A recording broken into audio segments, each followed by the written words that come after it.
أعوذ بالله السميع العليم من الشيطان اللعين الرجيم بسم الله الرحمن الرحيم الحمد لله الملك الحق المبين المتصاغر لعظمته جبابرة الطاغين المتخاضع لكبريائه عتاة المتمردين المعترف بربوبيته سائر الخلق أجمعين والصلاة والسلام والتحية والإكرام على أشرف النبيين وخاتم المرسلين سيدنا ومولانا أبي القاسم محمد وأهل بيته الطيبين الطاهرين المعصومين المظلومين أما بعد فقد قال الله سبحانه وتعالى في محكم كتابه المبين بسم الله الرحمن الرحيم أقم الصلاة لدلوك الشمس إلى غسق الليل وقرآن الفجر إِنَّا قرآن الفجر كان مشهودا ومن الليل فتهجد به عسى أن يبعثك ربك مقاما محمودا صلوات.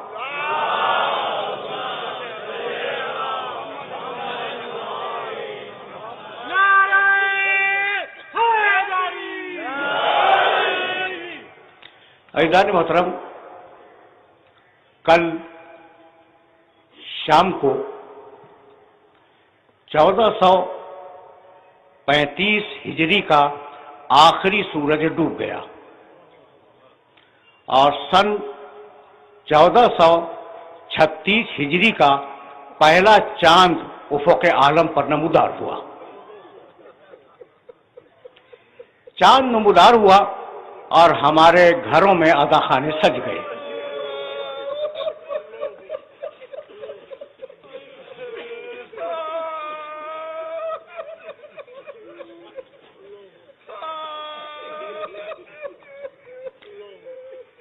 میرے دوستو، میرے عزیزوں، یہ جو عزاخانے ہیں نا گھروں میں، ان کی ایک روایت ہے، اور وہ روایت یہ ہے کہ ہم انہیں بناتے ہیں حسین پر رونے کے لیے.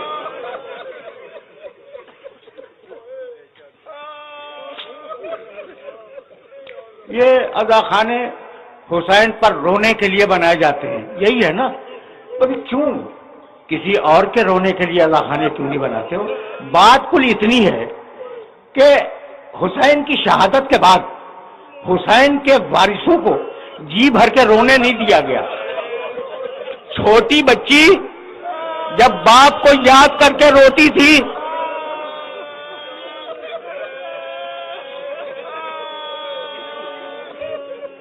تو ظالم تازیانوں کی سزا دیا کرتے تھے. آغاز محرم ہے تو میں یہ حق ہے اور ذہن انسانی کو یہ پوچھنے کا حق ہے کہ حسین نے ایسا اقدام کیوں کیا جس کے بعد ان کی نسل پر اور ان کے نسب پر اتنی پریشانیاں اور اتنی مصیبتیں وارد ہوئیں. حسین ابن علی، یہ سوال تو ہے نا کہ بھئی حسین نے ایسا کام کیوں کیا کہ جس کے بعد اتنے مصائب ٹوٹ پڑے ان کے خاندان کے اوپر. حسین نے اس کا جواب خود دیا ہے.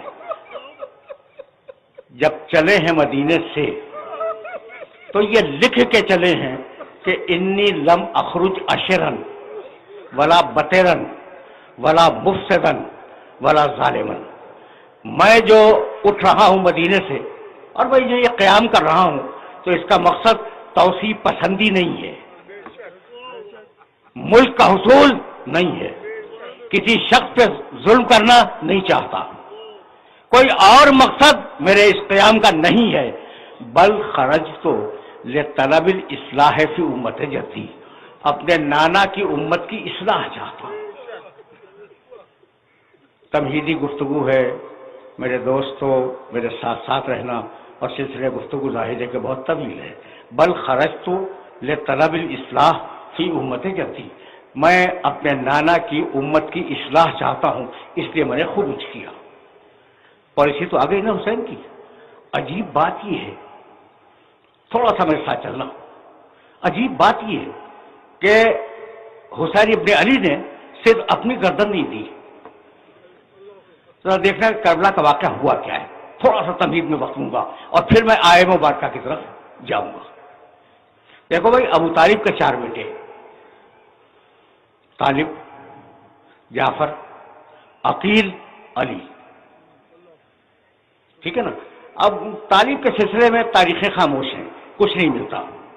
عقیل بہت مشہور شخصیت ہیں، تاریخ بھری ہوئی ہے ان کے تذکرے سے۔ جعفر طیار کو کون نہیں جانتا، اور علی ابن ابی طالب تو علی ابن ابی طالب ہیں۔ اچھا، بیٹے تو 4 تھے ابو طالب کے، ابو طالب کے بیٹے 4 تھے، لیکن کوئی بھی علی جیسا نہیں ہے۔ بھائی عقیل علی جیسے نہیں ہے، ایک ماں باپ سے آئے لیکن عقیل علی جیسے نہیں ہے، جعفر طیار علی جیسے نہیں ہے۔ بھائی بہت توجہ رہے، طالب علی جیسے نہیں ہے، تو جب علی سگے بھائیوں جیسا نہیں ہے تو یہ یاروں سے کیا ملا رہے ہو؟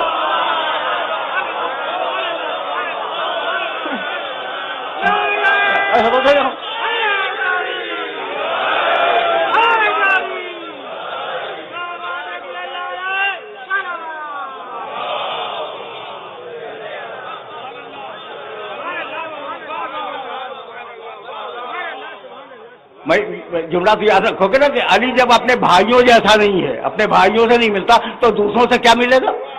تو ابو طالب کے 3 بیٹے، اب طالب کا ذکر تاریخیں خاموش ہیں اس لیے ذکر نہیں کر سکتا، جعفر، عقیل، علی، ٹھیک ہے نا۔ کربلا کے میدان میں حسین نے صرف اپنے ساتھی قربان نہیں کیے، تینوں سگے چچاؤں کی اولاد قربان ہوئی ہے۔ جب اصحاب گئے، جب انصار گئے، جب کوئی دوست نہ رہا تو اب بنی ہاشم کی باری آئی، اور جب بنی ہاشم کی باری آئی تو سب سے پہلے جو لوگ میدان میں گئے وہ اولاد عقیل ہیں، اور اولاد عقیل میں سب سے پہلے جو 2 بچے گئے وہ مسلم ابن عقیل کے 2 بیٹے ہیں۔ کیا تمہیں پتا ہے کہ اولاد عقیل کے 8 لاشیں حسین نے میدان کربلا میں اٹھائی ہیں؟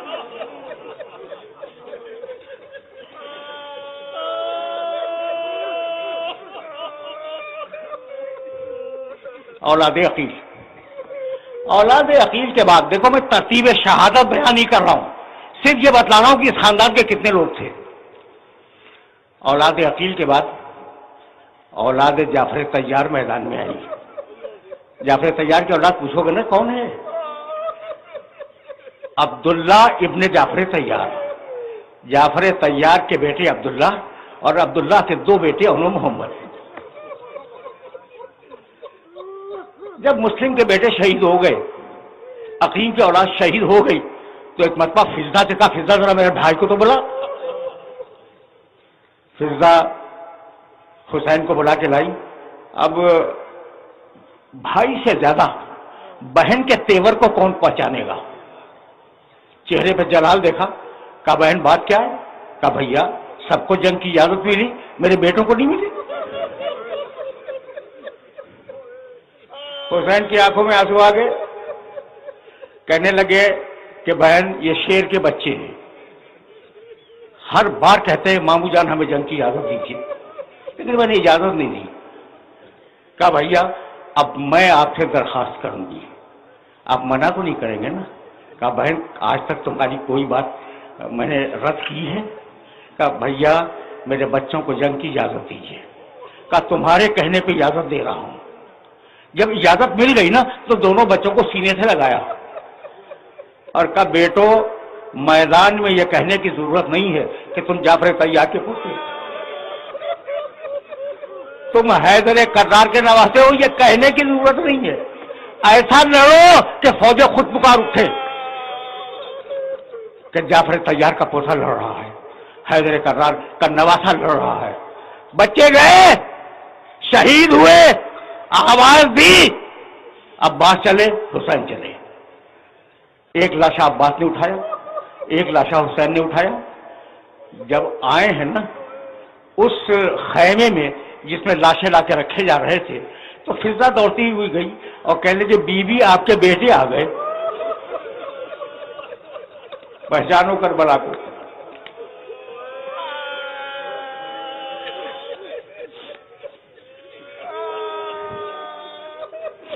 بی بی آپ کے بیٹے آ گئے.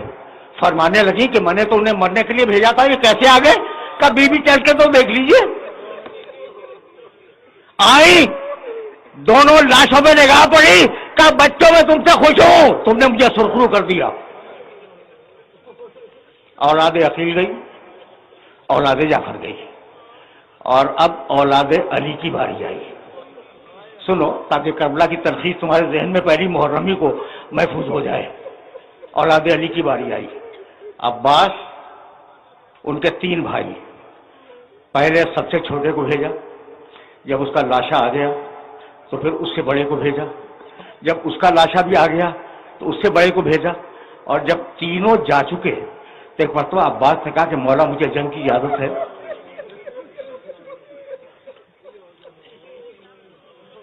میں تم سے پوچھنا چاہ رہا ہوں کہ عباس کو تو شہید ہونا ہی تھا نا، شہید ہونا تھا، کہہ دیتے کہ مولا مجھے سب سے پہلے کہہ دے. بھائیوں کو کیوں بھیجا؟ بھائیوں کو کیوں بھیجا؟ بس جو ہوتا وہ ہوتا، پہلے شہید ہو جاتے. عباس کہا کہ نہیں، میں اپنے مولا کو بے یار و مددگار نہیں چھوڑوں گا. یہ میرا مولا اکیلا کیسے لاشیں اٹھائے گا؟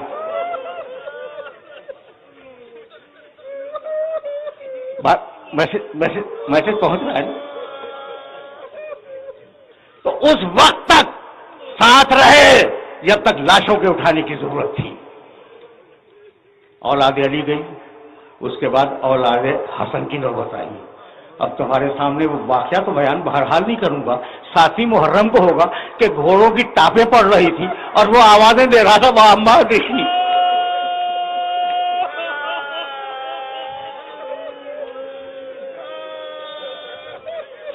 یہ کربلا کی تلخیص ہے جو تمہارے سامنے میں عرض کر رہا ہوں. میں اولاد حسن گئی اور اب اولاد حسین کی باری آئی. ترتیب شہادت نہیں ہے، یہ صرف سمجھانے کے لیے عرض کر رہا ہوں. میں بابا مجھے جنگ کی اجازت ہے؟ کہا اکبر تم میرے رسول کی شبیہ ہو، تمہیں اجازت نہیں دوں گا. کسی صورت میں اجازت ملی، میدان میں آئے، 200 فوجیوں کو قتل کیا، واپس آئے اور واپس آنے کے بعد کہنے لگے کہ بابا ان العطش قد قتلنی وان ثقل الحدید قد اجهدنی. بابا مجھے پیاس نے مار دیا، بابا مجھ سے یہ زیرہ کا بوجھ برداشت نہیں ہو رہا ہے، گرم ہو گئی یہ زیرہ. عقیق کی انگوٹھی دی کہ اسے منہ میں رکھو اور جاؤ. اور اب ایک مرتبہ حسین چلے اور گھٹیوں کے بل چلے. لاشا لائے علی اکبر کا رکھ دیا. ترتیب دیکھ رہے ہو نا تم؟ ترتیب سے یہ مراد ہے کہ کس خاندان نے کتنے افراد دیے. خلاصہ اکبر شہید ہوئے. اب آیا وہ جو حسین کی فوج کا سپہ سالار تھا. اب وہ آیا جب کوئی نہ رہا نا، اب لاشیں اٹھانے والا کوئی نہیں ہے اور نہ لاشوں والے ہیں کہ جن کے لاشیں اٹھائے جائیں. مولا مجھے جنگ کی اجازت ہے. عباس تم میری فوج کے علمبردار ہو، تمہیں کیسے اجازت دے دوں؟ بس یہ سننا تھا. فنظر یمینا و شمالا، عباس نے دائیں دیکھا، عباس نے بائیں دیکھا. کہا مولا وہ فوج کہاں ہے؟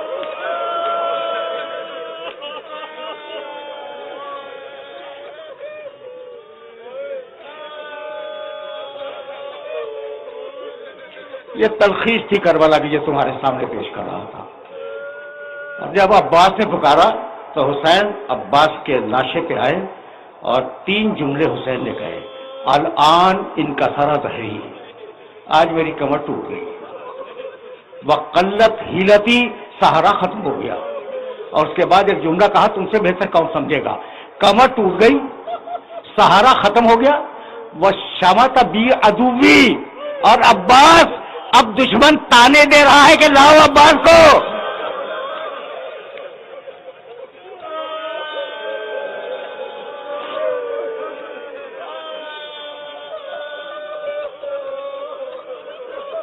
اب دشمن تانے دے رہا ہے کہ عباس کو لاؤ، عباس بھی گئے، اور اب وہ بچا جو میدان کربلا کا، خدا کی قسم کھا کے کہہ رہا ہوں، سب سے بڑا مجاہد ہے۔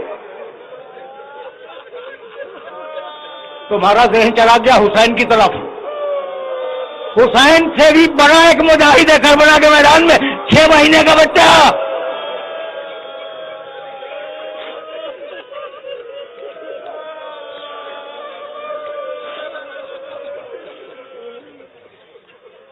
شہید ہوا، بچے کو دفن کیا، اور اب آواز دی، یا ابطال الصفا و یا فرسان الحیجہ مالی انادیکم فلا تجیبونی۔ اب ظاہر ہے کہ یہ میں خلاصہ بیان کر رہا تھا، اور اب حسین نے گردن رکھ دی۔ بس میرے عزیزو، شروع کیا میں نے اولاد عقیل سے، ختم کیا حسین ابن علی کی شہادت پر۔ یہ تم نے دیکھا پوری رشتہ داریاں قربان کر دی، سگے چچا داد بھائی قربان کر دیے۔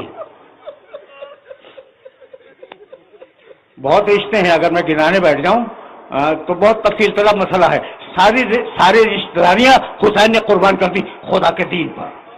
بس بتلانا یہ تھا، جملہ سنو، اور اب میں اپنے موضوع کی طرف جا رہا ہوں۔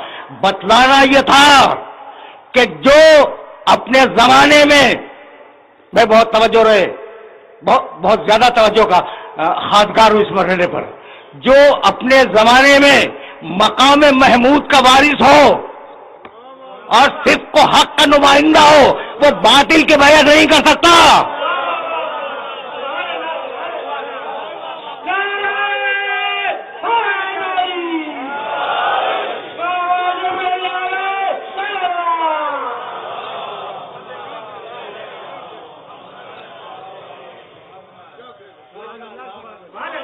ہم اب اس مرحلے پر اپنے موضوع سے متصل ہوئے، مقام محمود اور صدق و حق۔ اس موضوع کو جسٹیفائی کرنے کے لیے میں نے سورہ بنی اسرائیل کی 2 مسلسل آیتوں کی تلاوت کا شرف حاصل کیا۔ ظاہر ہے کہ ایک مسلسل خط فکر ہے جسے 9-10 دنوں پر ڈسٹریبیوٹ ہونا ہے، تقسیم ہونا ہے مسلسل خط فکر کو۔ آج تمہیدی گفتگو ہے، صرف ترجمہ سنتے جاؤ آیت مبارکہ کا، پہلی آیت پھر دوسری آیت۔ اقیم الصلاۃ لدلوک الشمس الی غسق اللیل، حبیب نماز قائم کرو سورج کے زوال سے رات کے اندھیرے تک۔ پہلا وقت نماز کا کیا دیا؟ سورج کے زوال سے۔ دوسرا وقت کیا دیا؟ رات کا اندھیرا۔ 2 وقت ہو گئے۔ وقرآن الفجر، اور حبیب نماز قائم کرو صبح کے وقت، صبح کو قرآن پڑھو۔ ان قرآن الفجر کان مشہودا، یقیناً صبح کی نماز گواہیوں والی نماز ہے۔ واضح کروں گا گواہیوں والی نماز کا مطلب کیا ہے، بہت توجہ ہے۔ نماز قائم کرو سورج کے زوال کے بعد، رات کے اندھیرے میں، اور صبح کے وقت۔ علیکم السلام۔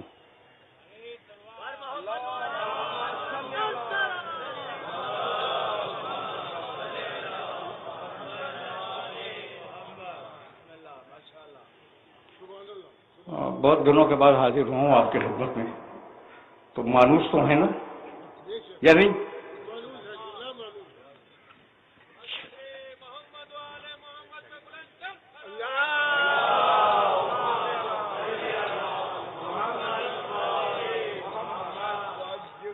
تو اب بھائی سننا، اقیم الصلاۃ لدلوک الشمس، نماز قائم کرو سورج کے زوال کے بعد، الی غسق اللیل، رات کے اندھیرے میں۔ 2 وقت ہو گئے، وہ قرآن الفجر اور سحور کے وقت. ان قرآن الفجر کان مشہودا ومن اللیل فتہجد بہ نافلۃ لک. اور حبیب ایک چیز تمہارے ساتھ مخصوص ہے، تم پر میں واجب کر رہا ہوں کہ تم رات کے اندھیرے میں قرآن کی تلاوت کیا کرو. یہ نماز شب ہے جو رسول پہ واجب تھی. بابو بہت توجہ رکھنا. ومن اللیل فتہجد بہ، رات کے وقت تم قرآن پڑھو. عسیٰ ان یبعثک ربک مقاما محمودا.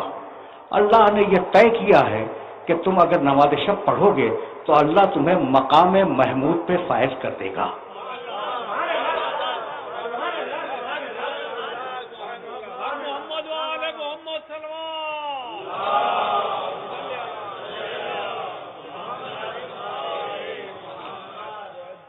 آہستہ آہستہ سلسلہ فکر کو آگے بڑھاؤں گا. دیکھو بھائی، اب تم نے ایک آیت سن لی اور میں نے اس کو 2 مرتبہ دہرایا. نماز پڑھو سورج کے زوال کے بعد، نماز پڑھو رات کے اندھیرے میں، نماز پڑھو صبح کے وقت. 3 وقت بتائیں؟ 3 وقت ہے نا ایگزیکٹلی. پروردگار نے سورہ ہود میں 11واں سورہ ہے قرآن مجید کا اور 114ویں آیت ہے، نماز کے یہی 3 وقت بتائے.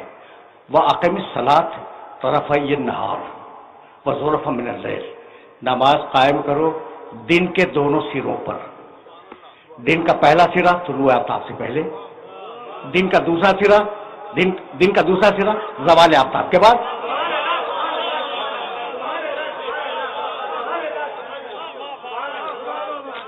تمہید ہے اور اس تمہید کو بہت دور تک لے جانا چاہ رہا ہوں میں.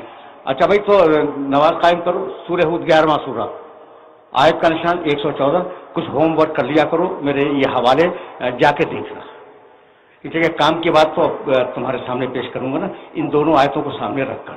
اچھا بھائی، تو زلفا من اللیل، رات کے اندھیرے میں، دن کے دونوں سروں پر، طلوع آفتاب سے قبل اور زوال آفتاب کے بعد، اور رات کے اندھیرے میں ابتدائی وقت میں. تو وقت کتنے ہیں بھائی؟ 3. اچھا، کسی کو اعتراض تو نہیں ہوگا؟ نہیں ہوگا بھائی. میں نے 2 آیتیں پڑھی ہیں اور دونوں آیتوں میں وقت کتنے؟ 3. نمازیں کتنی؟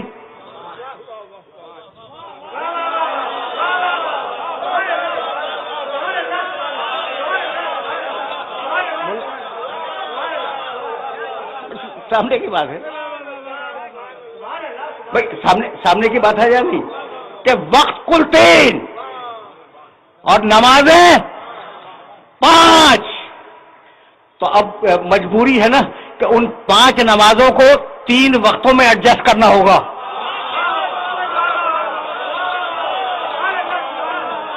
تو اب دنیا ہم سے پوچھتی ہے کہ ملا کے کیوں پڑھتے ہو، قرآن ان سے پوچھتا ہے کہ الگ الگ کیوں پڑھتے ہو.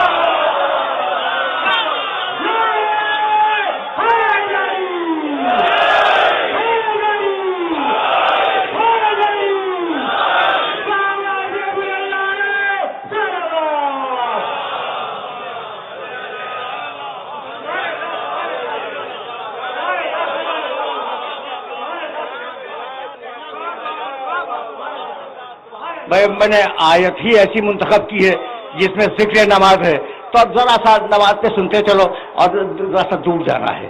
تمہیدیں استوار کر رہا ہوں، آگے کام آئیں گی. اچھا بھائی، تو نماز تاریخ انسانیت میں ہر دور میں واجب رہی.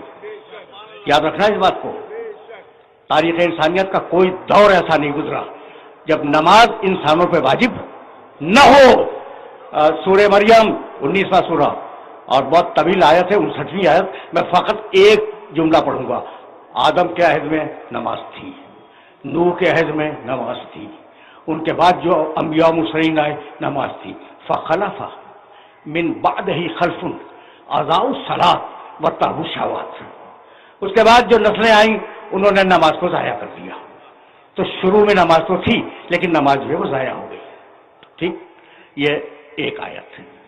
پھر پروردگار نے عجیب انداز سے حضرت ابراہیم کی دعا نقل فرمائی. واضح تصور ابراہیم کے ایسے آتا ہے. ربنا انی اسکنت من ذریتی بواد غیر ذی زرع عند بیتک المکرم، پروردگار میں اپنی باد ذریت کو تیرے مکرم گھر کے پڑوس میں آباد کر کے جا رہا ہوں. کیوں؟ ربنا لیقیموا الصلاۃ، اس لیے کہ وہ نماز قائم کرے.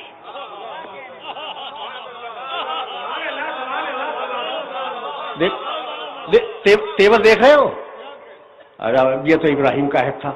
اسماعیل کان یامر اہلہ بالصلاۃ والزکوٰۃ، اسماعیل ہمیشہ اپنی اولاد کو، اپنے اہل و عیال کو تاکید کرتے تھے کہ نماز قائم رکھو. اب یہاں تک آ گئے ہم، ابراہیم و اسماعیل یہ ہو گئے نا. اس کے بعد یا مریم اقنوتی لربک واسجدی وارکعی مع الراکعین، مریم قنوت پڑھو، نماز پڑھو، رکوع کرو، سجدہ کرو.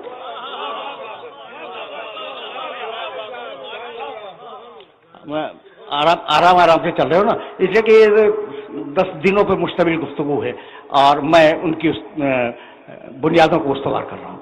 اچھا بھائی، عیسیٰ، مریم کا بیٹا عیسیٰ کہنے لگے کہ انی عبداللہ آتانی الکتاب وجعلنی نبیا.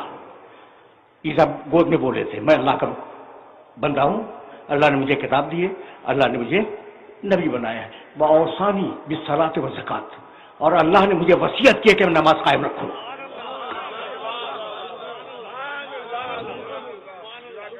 میں نے آدم علیہ السلام سے لے کر عیسیٰ علیہ السلام تک آپ کے سامنے مختصر سی تاریخ نماز کی بیان کر دی، ٹھیک ہے نا؟ تو اب ان کے ارکان کیا تھے، ان کے شرائط کیا تھے، مجھے نہیں معلوم. اور اگر کچھ توریت و انجیل میں مل جائے تو اسے بیان کرنے کا محل نہیں ہے. یہ میرا موضوع نہیں ہے کہ ان کی نمازوں کے ارکان کیا تھے، ان کے شرائط کیا تھے، ان کے لوازم کیا تھے. یہ میرا موضوع نہیں ہے. مسئلہ تو یہ ہے، مسئلہ کہ اقیم الصلاۃ لدلوک الشمس، تم نماز قائم کرو، اے مسلمانوں تم نماز قائم کرو. یہی ہے نا مسئلہ. تو اب ہم کیسے پڑھیں بھائی؟ ہم نماز کیسے پڑھیں بھائی؟ ہم سنت عیسیٰ پہ نہیں ہے، سنت موسیٰ پہ نہیں ہے، ہم نماز کیسے پڑھیں؟ اچھا بھائی سوال ہے نا. تو اچھا بھائی ہم نے قرآن اٹھا لیا اور قرآن اٹھانے کے بعد دیکھا قم اللیل الا قلیلا، قم قیام کرو. ایک آئٹم مل گیا مجھے، ٹھیک. پھر دوسرا آئٹم ملا ربک فکبر، تکبیرۃ الاحرام کو، یہ بھی مل گیا. ارکعوا واسجدوا، رکوع کرو سجدہ کرو، یہ بھی مل گیا. قیام بھی ملا، تکبیرۃ الاحرام بھی ملا، رکوع بھی ملا، سجدہ بھی ملا. بھائی مل گیا نہیں؟ یہ تو میں نے قرآن سے ڈھونڈ کے لیے بھی بہت سے میں نے ترک کر دیا ان سب کو. بھائی وہ میں اب کیا کروں گا؟ پہلے سجدہ کروں گا، اس کے بعد رکوع کروں گا، اس کے بعد قیام کروں گا، اس کا کہوں گا اللہ اکبر. یہ نماز منہ پہ مار دی جائے گی. بھائی ٹھیک ہے یا نہیں؟ اچھا تو اب کیا کریں؟ کہا صلو کما رأیتمونی اصلی. اب یہاں سے میرا محمد داخل ہوا شریعت میں.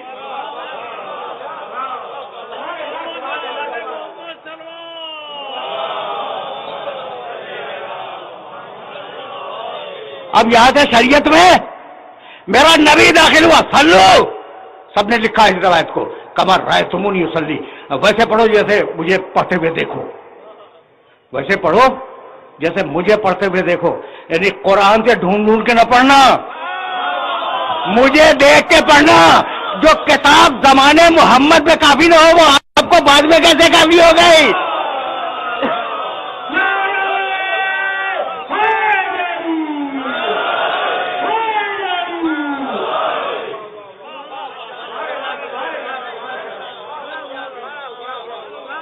یعنی عجیب بات ہے.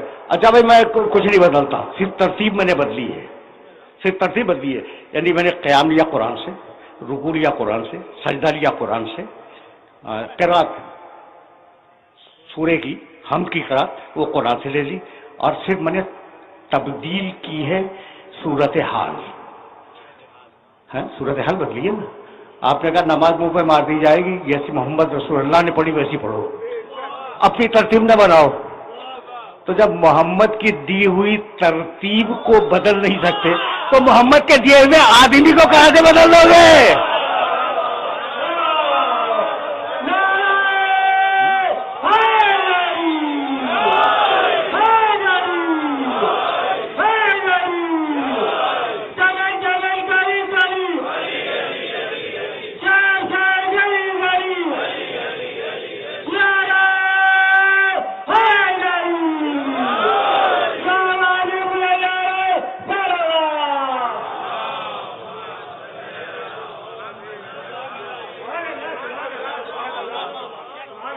بات واضح ہو رہی ہے؟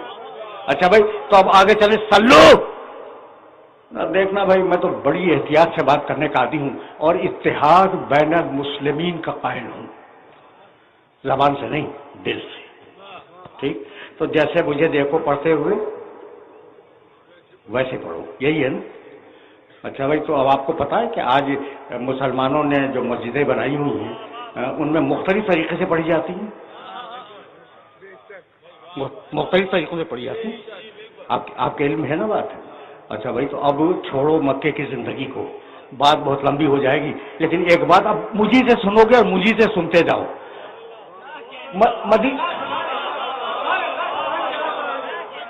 یہ بات دیکھو، مجھے بہت کنفیوژن ہے کہ دامن وقت تیزی سے سرک رہا ہے اور ظاہر ہے کہ مغرب سے بہرحال پہلے اس گفتگو کو تمام ہونا ہے. تو اب جہاں تک بھی میں بیان کر سکوں سن لو کہ میں کہنا کیا چاہ رہا ہوں. اچھا بھائی، تو مکے کی زندگی کو چھوڑ دو، جیسا میں نماز پڑھتا ہوں دیکھو، دیکھ کے پڑھو، یہی تو ہے نا؟ اچھا بھائی، اب میں آپ کے خدمت عرض کروں، مکے کی زندگی کو تھوڑی دیر کے لیے چھوڑ دیں. مدینے کی زندگی جہاں رسول ایک سربراہ، اسلامی معاشرے کے سربراہ کی حیثیت سے تشریف فرما ہے. 10 برس رہے نا مدینے میں. اچھا بھائی، 10 برس میں ایک دن میں کتنی نمازیں پڑھی؟ 5 مرتبہ. لوگوں کے سامنے جماعت پڑھاتے تھے، کتنی پڑھی بھائی ایک دن میں؟ 5 مرتبہ. اچھا بھائی، اب روز 5 مرتبہ اگر 30 دن کا مہینہ فرض کیا جائے تو ایک مہینے میں کتنی ہوئی؟ 150.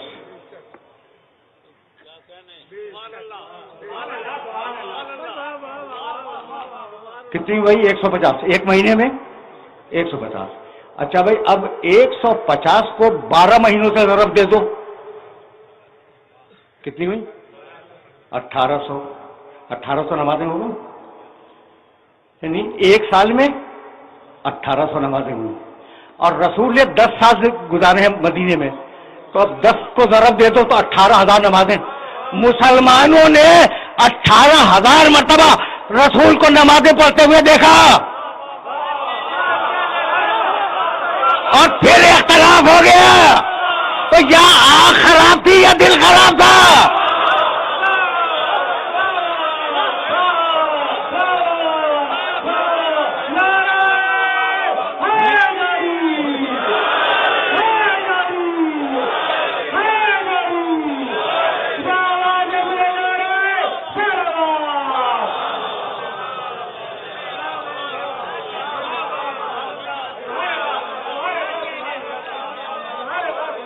یہ تو حد ہو گئی نا کہ 18,000 مرتبہ دیکھا اور پھر نماز مرتب نہ کر سکے. اس لیے اب یا رسول اللہ، آپ پر لازم ہے کہ اگر نماز چھوڑ کے جا رہے ہیں تو ایک نماز پڑھنے والا بھی چھوڑ کے جائے. اور جب تک دنیا میں نمازی ہیں ایک سچا نماز پڑھنے والے کا وجود ضروری ہے.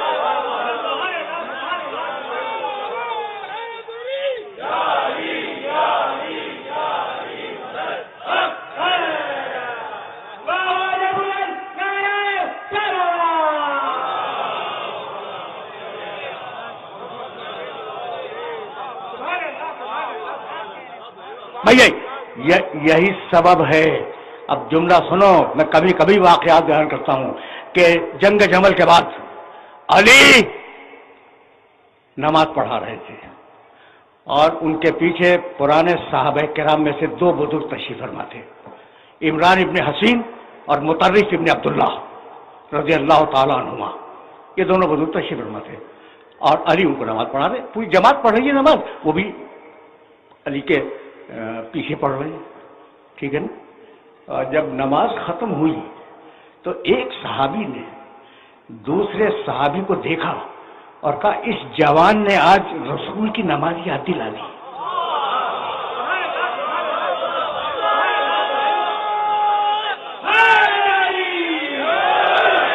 اس جوان نے آج رسول کی نماز یاد دلا دی. یعنی یہ جوان فقط ممبر کا وارث نہیں ہے, مصلی کا بھی وارث ہے.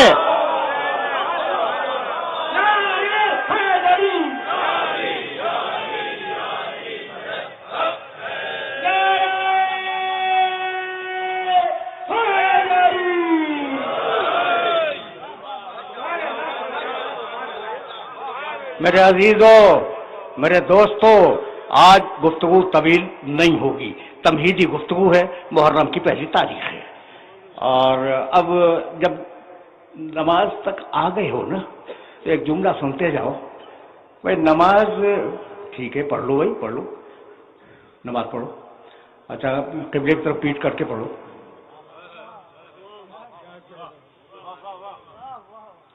نماز پڑھو اور جان بوجھ کے قبلے کی طرف پیٹ کر لو. نہیں, تم پر واجب ہے کہ قبلے کی تحقیق کرو. ماتھا ٹیکنا ہے اس گھر کے آگے جو اللہ کا ہے نا. قد نرى تقلب وجهك في السماء فلنولينك قبلة ترضاها. تحویل قبلہ کیا ہے حبیب؟ ہم دیکھ رہے ہیں کہ تم آسمان کی طرف گھور گھور کے دیکھ رہے ہو, تو مت گھبراؤ حبیب, ہم تمہارے دل کی بات کو سمجھتے ہیں. ہم تمہیں اس قبلے کی طرف موڑ دیں گے جو تمہاری مرضی کا قبلہ ہے. نماز اللہ کی مرضی محمد کی.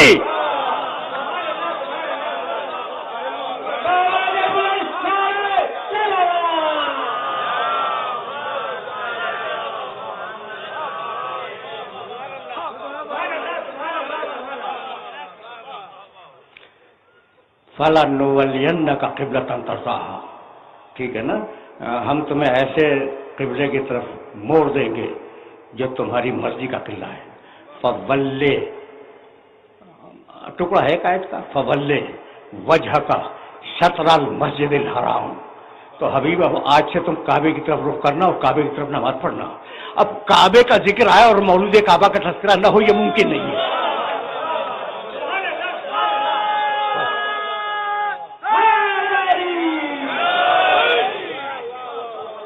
دیکھو بہت قریب ہو گئے نا دامن مغرب سے, دامن مغرب سے ہم بہت قریب ہو گئے, تو اب گفتگو روک دوں گا.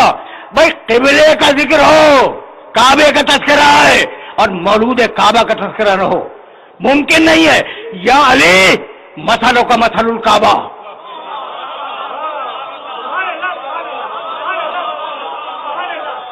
وقت ہوتا تو حوالوں کے انبار لگا دیتا, لیکن میری زبان پہ اعتبار کر لو. اسے کہ برسوں سے مجھے سن رہے ہو اور میں آنکھ سے دیکھ کے پڑھنے کا عادی ہوں, ٹھیک ہے نا. یا علی مثلوں کا مثل الکعبہ.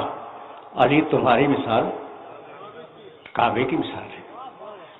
توتا الیہا ولا تاتی, روایت کا ٹکڑا, تمہیں ہدیہ کر رہا ہوں. یا علی تمہاری مثال کعبے کی مثال ہے. اور کعبے کا مزاج یہ ہے کہ وہ اپنا حج کروانے یا اپنی نماز پڑھوانے لوگوں کے پاس نہیں جاتا, لوگ اس کے پاس آتے ہیں. علی کعبے جیسا, کعبے کے آگے سر جھکاؤ, علی کے آگے دل جھکاؤ.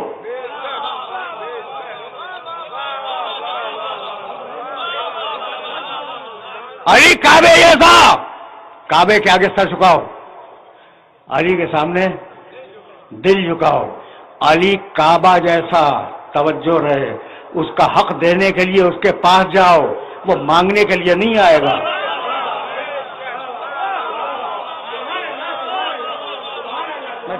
میسج پہنچے گا.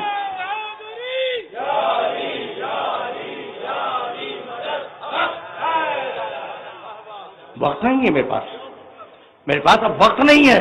یا علی تیری مثال کعبے کی مثال, کعبے کی طرف سر جھکے, تیری طرف دل جھکے. یا علی کعبہ اپنا حق مانگنے کسی کے پاس نہیں جاتا، تو اپنا حق مانگنے کسی کے پاس نہیں جائے گا۔ اور اب کعبے کی وہ مثال جو سب کے ذہن میں موجود ہے، جائیے ضد کر کے کعبے کی طرف پیٹ کر کے نماز پڑھ لیں، وضو بھی کریں، نماز بھی صحیح پڑھیں، لیکن کعبے کی طرف پوچھو، خدا کی قسم منہ پہ مار دی جائے گی۔ تو علی کی طرف پوچھ کر کے کب تک چلتے رہو گے؟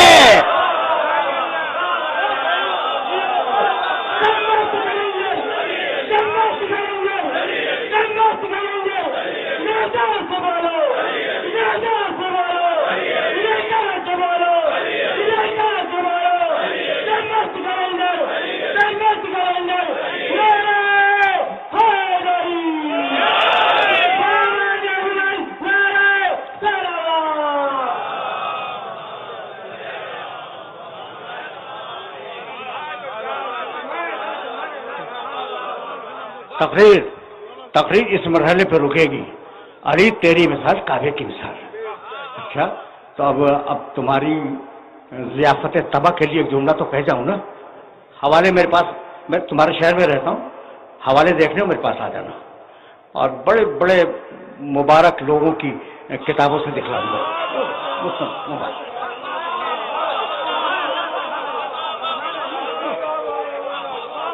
ہے بزرگوں نے خدمت کی ہے، اسلام کی حدیثیں لکھی ہیں، تو اب وہ ان بزرگوں سے ذرا میں روک کے ایک نظر ڈالنا چاہ رہا ہوں ان کی کتابوں پر۔ عجیب بات ہے، علی کی مثال کعبے کی مثال ہے۔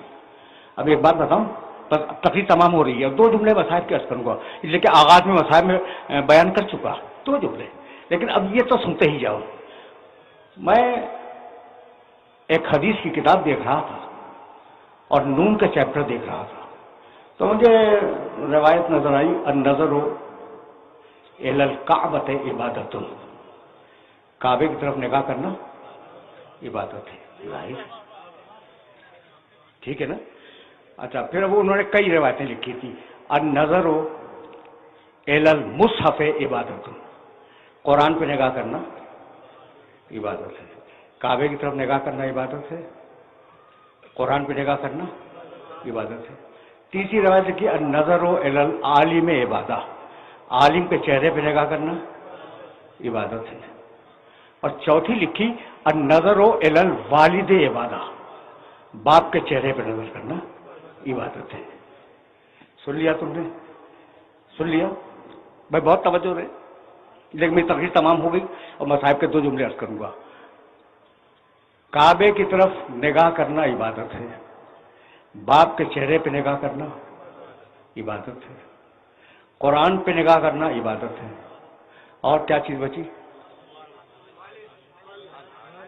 عالم، چلو بھائی، عالم کے چہرے پہ نگاہ کرنا عبادت ہے۔ بھائی جب کعبے کو دیکھ رہے ہو تو قرآن کو نہیں دیکھ رہے ہو، یہی ہے نا، اور جب قرآن کو دیکھ رہے ہو تو کعبے کو نہیں دیکھ رہے۔ ایسا ڈھونڈو جو باپ بھی ہو، عالم بھی ہو، قرآن بھی ہو اور کعبہ بھی ہو، نہیں ملے گا، بس النظر الی وجہ علی عبادہ۔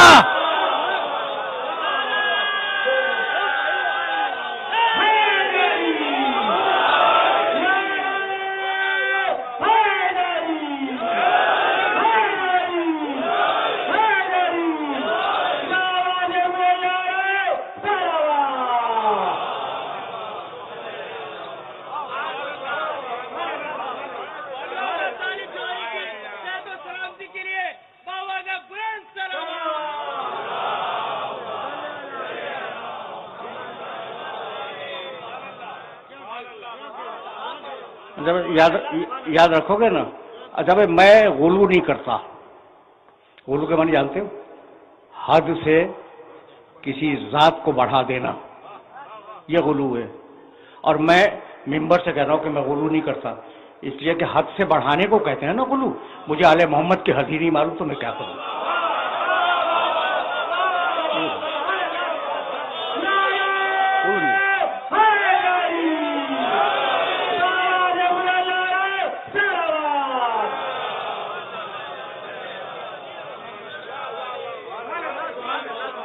دیکھو بھائی آخری جملہ سنو، اور اب 2 جملے مصاحب کے بھی عرض کروں گا، لیکن اب یہاں پہ بات کو میں روک رہا ہوں۔ نماز کی بنیاد کعبہ، اگر قبلہین ہو تو نماز کدھر پڑھو گے؟ ٹھیک، تو یا علی مسئلہ کو مسئلہ الکعبہ، علی تیری مثال کعبے کی مثال ہے نا؟ اب اگر علی رسول کے فرمان کے مطابق کعبے سے بڑھ جائے، گھبرا گئے وہ، گھبرا گئے، میں کیا کروں بھائی؟ اگر علی بڑھ جائے تو کوئی میری ذمہ داری ہے؟ فرمان رسول ہے۔ اب میں جملہ عرض کروں بھائی، دیکھو کعبہ اللہ کا گھر ابراہیم و اسماعیل نے مل کر بنایا، ہماری پیشانیاں کعبے کے سامنے زندگی بھر، ہم مریں تو قبلہ رخ دفن کیے جائیں، ویسا ہے نا؟ کعبہ اللہ کا گھر، اور وہ دنیا کی محترم ترین چیز ہے مکانوں میں، وہ ہے اللہ کا گھر۔ لیکن اب اگر علی بڑھ جائے تو میں کیا کروں؟ تم پوچھو گے نا کہ کہاں سے کہہ رہے ہیں، بتاؤں بھائی؟ سنو بیٹھ کے اس مجمع میں، کعبہ ایک تصویر پڑھو، 100 تصویر ہے، ثواب نہیں ہے، لیکن علی پڑھتے رہو، ثواب ہے۔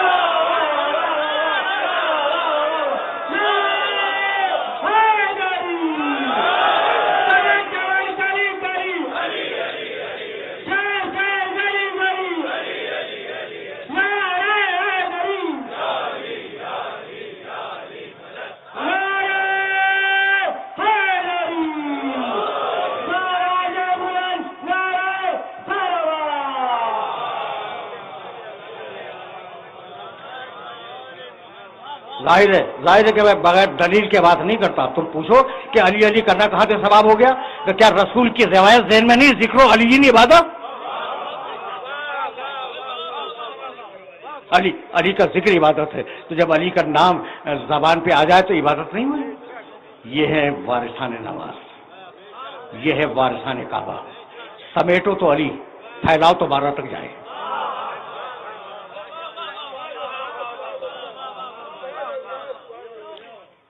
اگر ان وارثوں کو سمیٹو تو علی، پھیلاؤ تو 12ویں تک یہ سلسلہ جائے۔ بس کیا زیارت حسین میں یہ نہیں پڑھتے؟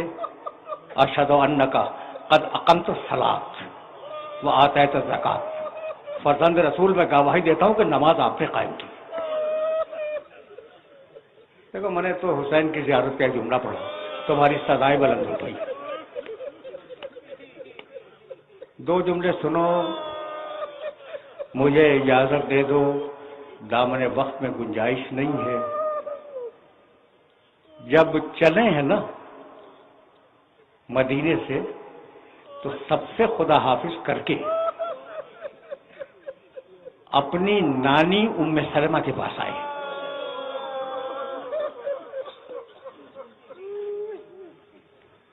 اچھا بھائی اب روکو، میری مجبوری ہے، بہت تیزی کے ساتھ جملہ بیان کروں گا تاکہ یہ بات مربوط ہو جائے۔ ذرا سا روکو اس مقام پر۔ ام سلمہ رسول کی امہات المومنین میں ہیں، رسول کی زوجہ مبارکہ۔ ایک دن رسول ان کے گھر آئے اور آنے کے بعد کہنے لگے، ام سلمہ آج میری طبیعت ناساز ہے، میں کسی سے نہیں ملوں گا، میں حجرے میں لیٹ رہا ہوں، دروازہ بند کرو، دروازے کے باہر بیٹھ جاؤ۔ ام سلمہ بیٹھ گئی، رسول اندر آرام کر رہے ہیں۔ کچھ دیر میں رسول کا چھوٹا نواسا حسین ٹہلتا ہوا آیا، سننے کی بات ہے۔ جب بڑے بڑوں نے اس روایت کو لکھا ہے اور اس نے اندر جانا چاہا، ام سلمہ نے روک لیا، کہا حسین مت جاؤ، تمہارے نانا آرام کر رہے ہیں، انہوں نے منع کیا ہے کہ کوئی داخل نہ ہو۔ تو ایک مرتبہ بچے نے منہ اٹھایا، کہا نانی اماں کیا ہمیں بھی منع کیا ہے؟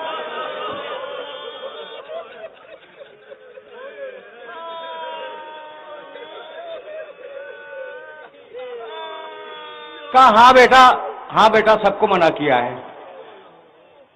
راوی کہتا ہے کہ حسین پلٹا بچہ۔ ایک مرتبہ حجرے کے اندر سے آواز آئی، ام سلمہ تم نے میرے حسین کو بھی واپس کر دیا۔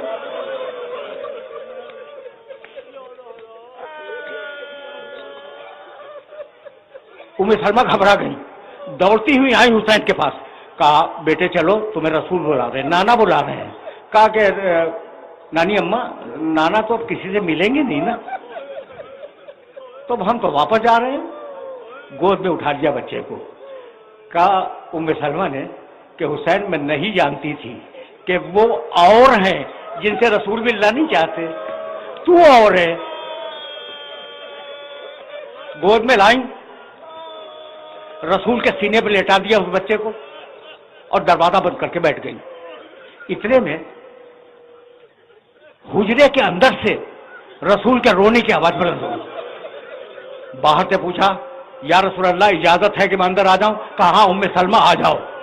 ام سلمہ بیان کرتی ہیں کہ رسول کے سینے پر حسین لیٹا ہوا تھا اور رسول کی مٹھی میں کچھ تھا اور رسول زار و قطار رو رہے تھے۔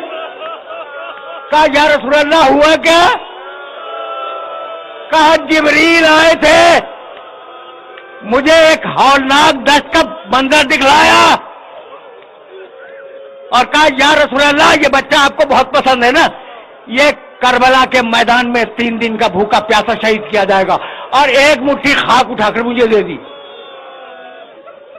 ام سلمہ یہ مٹھی کی خاک اپنے پاس محفوظ رکھو اور اسے شیشی میں رکھنا، روز دیکھتی رہنا، جب تک یہ مٹی مٹی رہے میرا حسین زندہ ہے، اور جب مٹی خون بن جائے سمجھ لینا کہ حسین شہید ہو گیا۔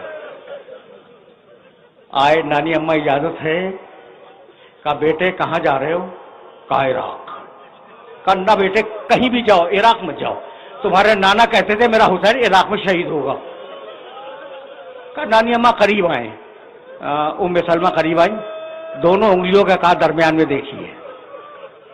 کہنے لگی بڑا بھیانک منظر نظر آ رہا ہے۔ کہا نانی اماں تفصیل میں نہیں جا رہا ہوں میں، نانی اماں یہ وہی میدان ہے جس میں مجھے شہید کیا جائے گا۔ زمین کربلا بلند ہوئی، رینج میں آئی آنکھوں کی، حسین نے ایک مٹھی خاک اٹھائی اور کہا نانی اماں اس خاک کو بھی وہیں رکھ لیں جہاں نانا جان کی خاک رکھی ہوئی۔ بس میرا آخری جملہ سنو، جب حسین رخصت ہو گئے نا تو یہ بوڑھی بیوی روزانہ اس شیشی کو دیکھا کرتی تھی۔ ایک دن خواب میں رسول آئے، 10 محرم کا دن تھا، دیکھا کہ لباس پہ مٹی ہے، سر پہ مٹی ہے، ہاتھوں پہ مٹی ہے۔ کہا یا رسول اللہ آپ کی یہ کیفیت کیا ہے؟ کہا کیا بتلاؤں، میرا نواسا کربلا کے میدان میں شہید ہوا، وہ میری گود میں تھا۔